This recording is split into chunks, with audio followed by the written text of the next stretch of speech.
Etika merupakan seperangkat norma, aturan, atau pedoman yang mengatur segala perilaku manusia, baik yang harus dilakukan dan yang harus ditinggalkan, yang dianut oleh sekelompok masyarakat. Sedangkan yang dimaksud dengan komunikasi adalah pengiriman dan penerimaan pesan atau berita antara dua orang atau lebih, sehingga pesan atau berita yang dimaksud dapat dipahami.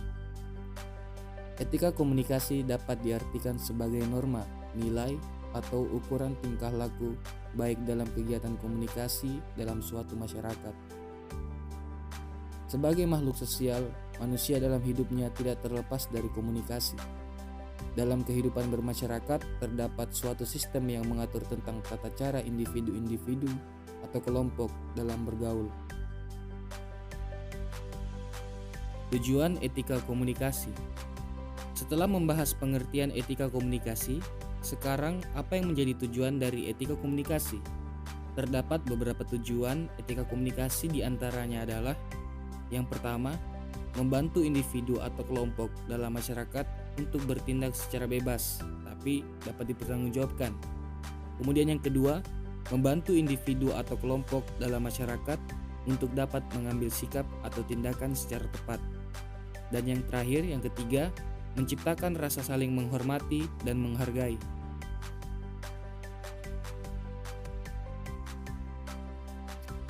Selanjutnya, masuk kepada manfaat etika komunikasi.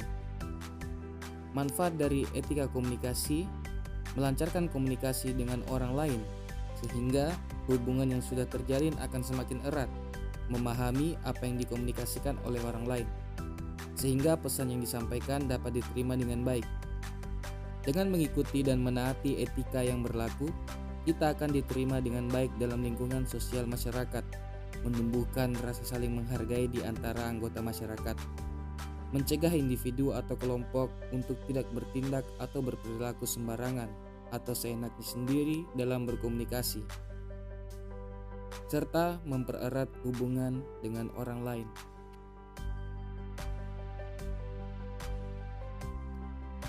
Setelah pemaparan penjelasan mengenai etika, kemudian kita masuk kepada pengertian media. Media adalah alat saluran komunikasi. Kata media berasal dari bahasa Latin yang merupakan bentuk jamak dari kata medium. Secara harfiah, media berarti perantara, yaitu perantara antara sumber pesan, the source, dengan penerima pesan, the receiver. Beberapa hal yang termasuk ke dalam media adalah film, televisi, diagram, media cetak, print material, komputer, dan lain sebagainya.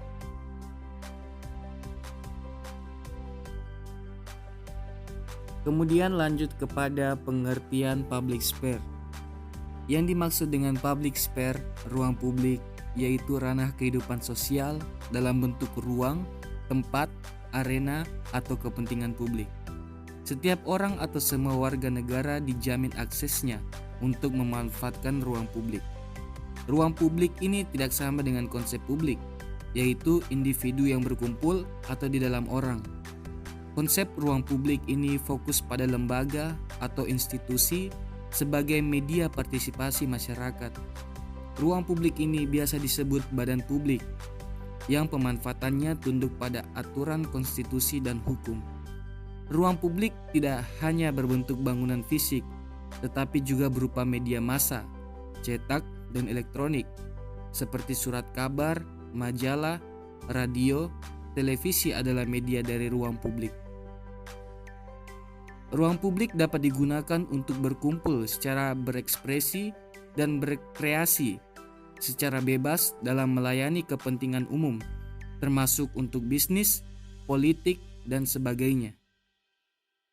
Ruang publik politik yang membahas ruang diskusi publik dengan objek aktivitas negara. Negara sebagai pemilik kebijakan dan pelaksana ruang publik politik memiliki tugas untuk kesejahteraan rakyat melalui sistem demokrasi. Negara sebagai pengontrol aktivitas pemanfaatan ruang publik politik dan penerima kritik dari penyelenggara badan publik baik secara informal maupun formal, misalnya melalui acara di pengadilan yang diselenggarakan secara terbuka.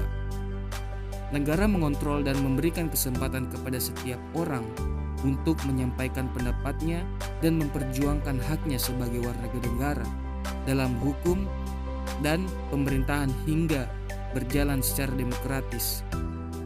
Ruang publik berperan sebagai media opini publik. Meskipun opini publik ini bersifat asumsi budaya dan sikap normatif,